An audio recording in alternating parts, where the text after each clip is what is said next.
makapalipay, sakto na diay, kayang matag binuhatan na ibalos nga mo apod.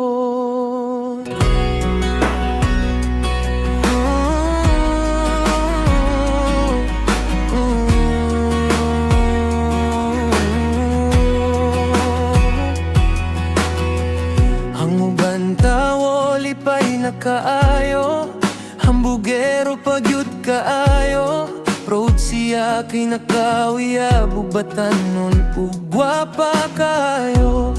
Bisan siya minyo nadaan, nakalimot sa sad sa simbahan, giilisan ng iyang pamilya tungod sa tentasyon sa kalibutan. Abinyag gwapa siyang tan-ahon, kay na siya'y kuyog nga bataon, pero wala niya masayri nga daghan ng luha ang natulo. Ang asawa nga nagmahal kaniya, maoray pirming nasakitan, ug ang mga anak nga inosente, maoy nadamay sa kasakit.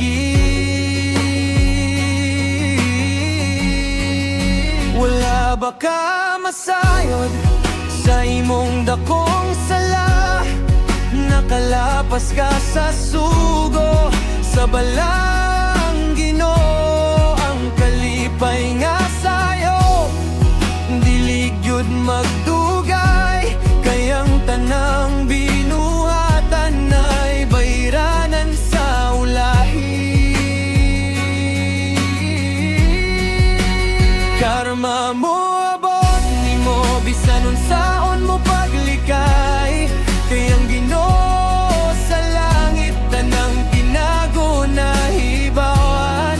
Ang imong pagpanglimbong ug imong pagpakamalipayon sa kasakit sa uban, dili gyud malimtan, kayang Dios dili matulog, tanaw niya ang tanan, usabantay imong lakan,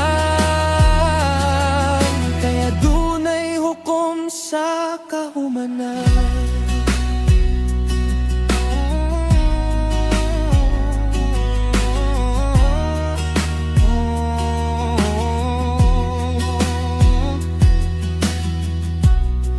Dili sukod ang kagwapa, aron biyaan ng pamilya, kayang tinuod nga gugma ka ng matinud-anon hangtod sa katapusan.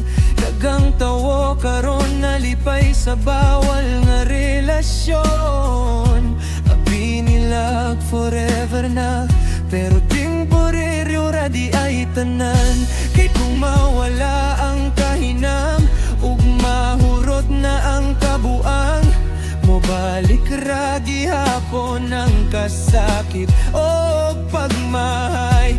Unya kung ikaw na'y biyaan, mas masakit pa sa imong gihimo, kayang Ginoo kabalo sa tanan imong tinaguan.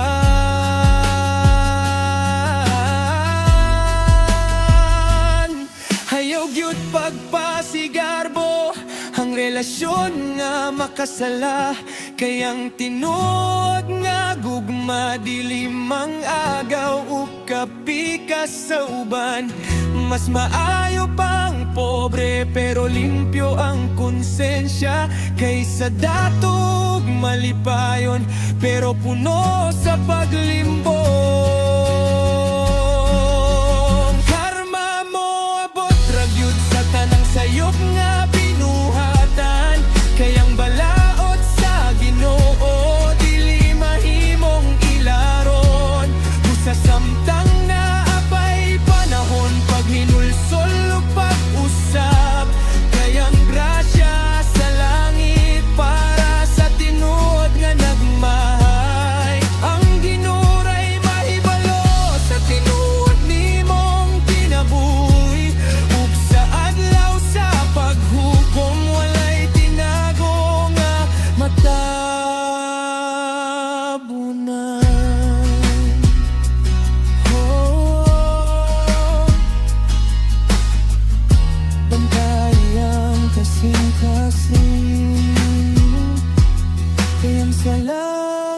itago.